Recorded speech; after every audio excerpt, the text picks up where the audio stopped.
Hello and welcome to this week's edition of World Today. Stuck between a rock and a hard place. What happened on Thursday is exactly how Afghans felt who had nowhere else to go but wait outside Hamid Karzai International Airport despite warnings of an imminent threat. What followed was the dastardly attack that left many in pools of blood, including children. This weekend we'll focus on Afghanistan. Afghanistan is in turmoil. The terror attacks on Thursday led to a security situation raising questions with regards to who should the foreign forces trust to get their own nationals out. How do they ensure that the Afghans who want to get out are able to or even allowed to? Afghanistan is changing, and for the liberals, the artists, the intellectuals, it would be very difficult for them to continue living in a new Afghanistan. This, even as the Panjshir resistance, that's the Northern Alliance, is negotiating with the Taliban to ensure an inclusive administration in Kabul. Will that really happen?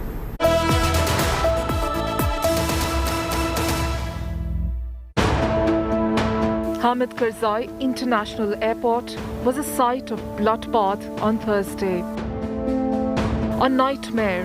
The world was shocked, watching men, women, children, Afghans and foreigners falling victim to this terror attack.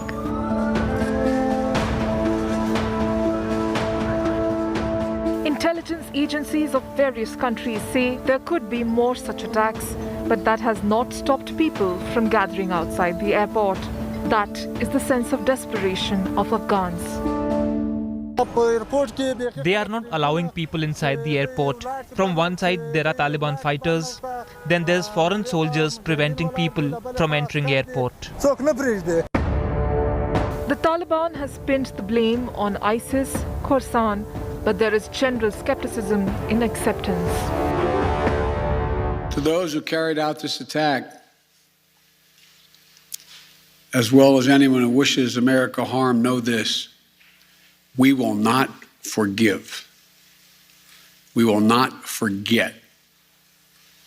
We will hunt you down and make you pay. I will defend our interests and our people with every measure at my command.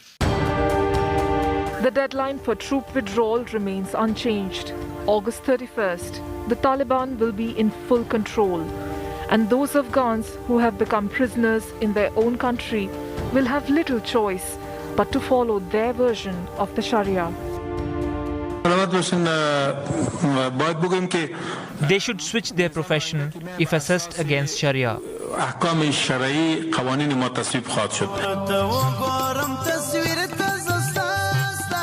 With the return of Taliban in Afghanistan, artists are fearing continuing with their profession. A leading singer in Helmand province, Habibullah Shabab, has decided to quit being in the profession and has started a small vegetable store to sustain his family. Shabab, however, hasn't provided a reason behind his sudden decision to leave singing. When asked whether singers and filmmakers would be allowed to continue with their work, Taliban spokesperson Zabiullah Mujahid on Wednesday said they should switch their profession if it is against Sharia.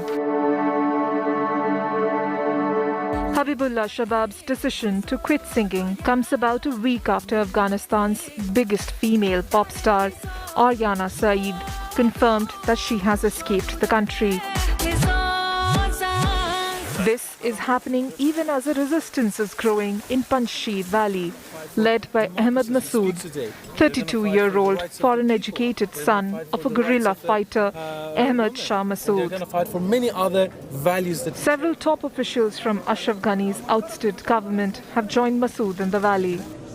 They include Vice President Amrullah Saleh, who claims to be the caretaker leader after President Ashraf Ghani fled the country. While negotiations are on, Ahmed Masood has drawn the red lines. Of course, if there is a representative government, if there is a legitimate government, if there is a system that we can live together and we can live with the rest of the world with the established system. Of course, Panjshir is part of Afghanistan. If the talks don't bear fruit, peace will be a far-off dream for the common Afghan, and the country could head towards a civil war. Minorities like the Hazaras and other ethnic groups are all standing behind the Panjshir resistance in hope. Right now, we are at the front line of war in Panjshir Valley. God willing, we have come here with all the forces to fight, and we will fight Taliban. Panjshir local fighters held off the Soviets in 1980s. And the Taliban a decade later under the leadership of Ahmad Shah Massoud. The guerrilla leader was revered and attained near mythic status before he was killed in a suicide bombing in 2001. The Afghans are fighting wars on all fronts. The strife within has left many homeless and nationless. But what is to follow is even worse. Afghans are being pushed to penury, hunger, malnutrition, unemployment, lack of education. Who is to be held accountable for the disaster that awaits an entire population?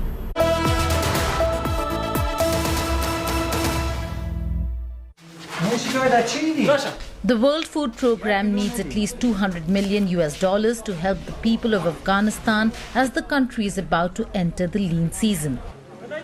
The biggest challenge remains for Afghanistan to keep the supply lines going, make sure of access and ensuring safety of those taking food to Afghan women, children and the disabled, the most disadvantaged in a conflict situation. Right now, as I say, it's about getting the supply lines going. We need $200 million now to stock our warehouses. Many are living in squalor, inhuman conditions, waiting for aid to reach them. According to UNICEF, 10 million children in Afghanistan are in desperate need of humanitarian assistance since the Taliban takeover. The organization said it expects the humanitarian situation in the country to worsen due to a severe drought, the onset of winter, and the coronavirus pandemic. Afghanistan is a country in crisis, and those who are least responsible for it are paying the highest price. 10 million children are in desperate need of humanitarian assistance, and without immediate action, 1 million children under the age of 5 will be severely acutely malnourished by the end of the year. A bigger crisis looms large. Some 4.2 million children, including 2.2 million girls, are out of school. And if that wasn't enough, Afghanistan is still in the grips of COVID. Afghan people need development and humanitarian support now more than ever, and we are committed to continue our efforts to address early recovery, the COVID-19 response, and prevent large-scale displacement and vulnerabilities. Afghanistan is also going to witness the worst financial crisis. After IMF, the World Bank has become the latest international organization to pause aid disbursements to Afghanistan following the Taliban's takeover. As soon as the Taliban took over the reins in Kabul, Afghans started to flee their country. They took all routes possible to leave their home, their birthplace behind, to live a life with dignity and freedom. But then again, to live a life of a refugee. They walked and walked miles through difficult terrains of Karakoram and Hindu Kush to cross the border to safety in Pakistan. Others waited endlessly, desperately outside the airports in Kabul and Herat to be evacuated. Afghans arrived in different countries in Europe, USA, Middle East, away from their troubled homeland of Afghanistan, away from the clutches of the Taliban. 80% of those who are leaving Afghanistan now are women and children. I can't express my feeling. It's a feeling of joy, it's a feeling of sorrow as well.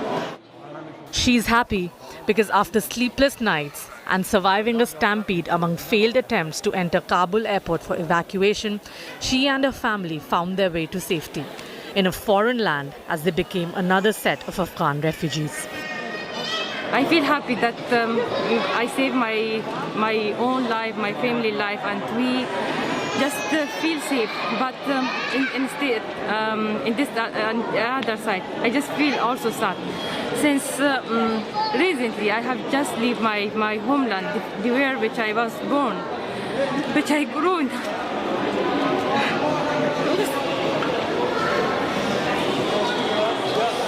It is not easy.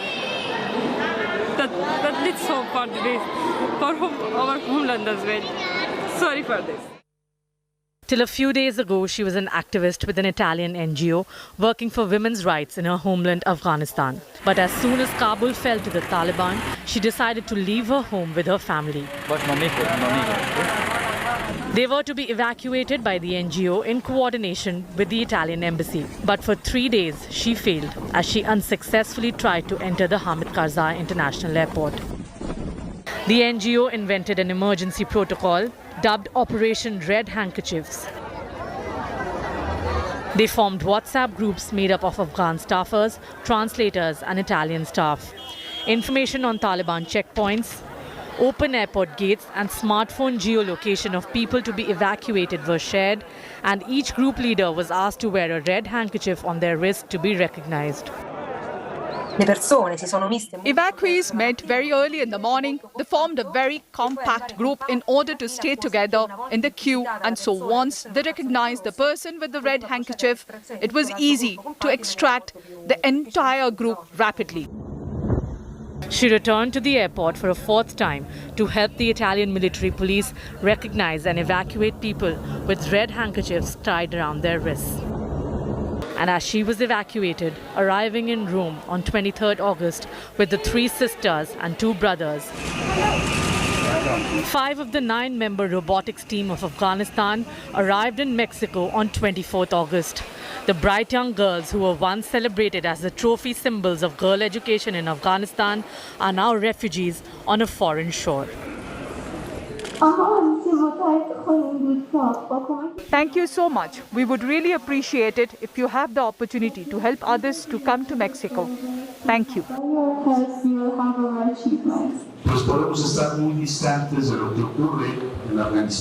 We might be very far away from what is happening in Afghanistan, but the human cause, the protection of the values and the causes that identify us, Mexicans, have made us commit so they can be in Mexico.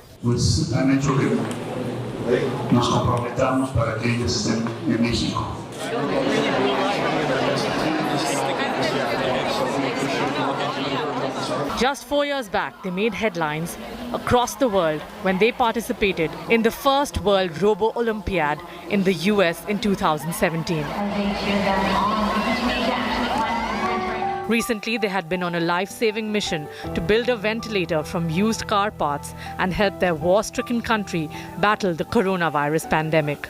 But as Taliban took over the reins of Afghanistan, they had to leave. The girls aged 15 to 18 were evacuated to Doha and then to Mexico. Reach was born on 21st August on board a US Air Force aircraft's cargo bay. Her parents were being evacuated from Afghanistan and were on their way to Ramstein US Air Base in Germany when she decided to enter the world. We were briefed as the women's health team that a baby had delivered in flight and that the baby was requiring our assistance. So we assembled our emergency equipment and headed out to the flight line via an ambulance. Once we arrived on the plane, we realized that the baby had not delivered, that the mom was still in labor, and it was very close to delivery. So we delivered the baby safely and then transported her to Launchville Regional Medical Center. It was a little bit of panic. It was a little bit of shock, but I was also trusting in my training and that I've helped deliver lots of babies, so hopefully this one wouldn't be any different. Her Afghan parents decided to name their daughter Reach. They named the little girl Reach, and they did so because the call sign of the C-17 aircraft that flew them from Qatar to Ramstein was Reach. So that child's name will forever be Reach. And as you can well imagine, being an Air Force fighter pilot, it's my dream to watch that young child called Reach grow up and be a U.S. citizen and fly United States Air Force fighters in our Air Force. They are leaving their beloved homeland to build a new life in a new country, in safety, where Taliban can't hurt them anymore. Welcome back to World Today. Now, nations across are trying to contain the surge in COVID-19 cases. The COVID-19 Delta variant is fast becoming the most dominant strain across the globe. As of July 20th, COVID-19 Delta variant has spread to over 100 countries, one that was first detected in India. My colleague Milan Sharma brings you this global perspective as to how various countries are handling the COVID challenge. These images of people in Afghanistan rushing to airports after the Taliban takeover has left UN health officials worried. They are concerned that the present turmoil in Afghanistan could lead to a sharp increase in COVID cases. Both Delta and Alpha variants have been documented in Afghanistan, and we are concerned that the current upheaval and increasing population movement could lead to a spike in cases.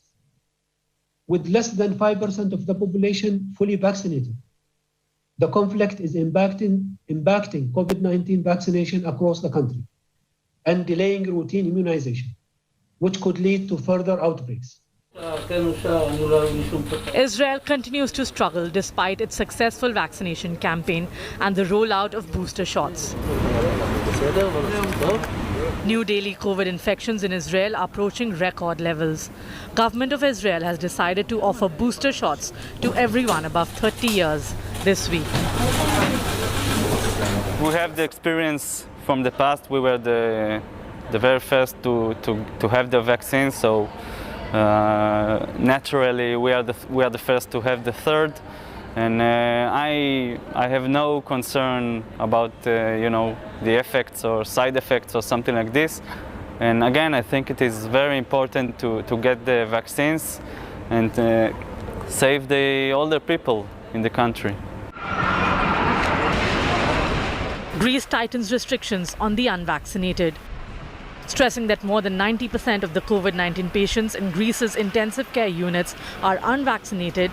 Kyrielias said indoor entertainment venues, restaurants, bars and cafes will only be accessible to vaccinated or recently recovered customers, with verification checks conducted at entrances through an app that scans COVID-19 certificates.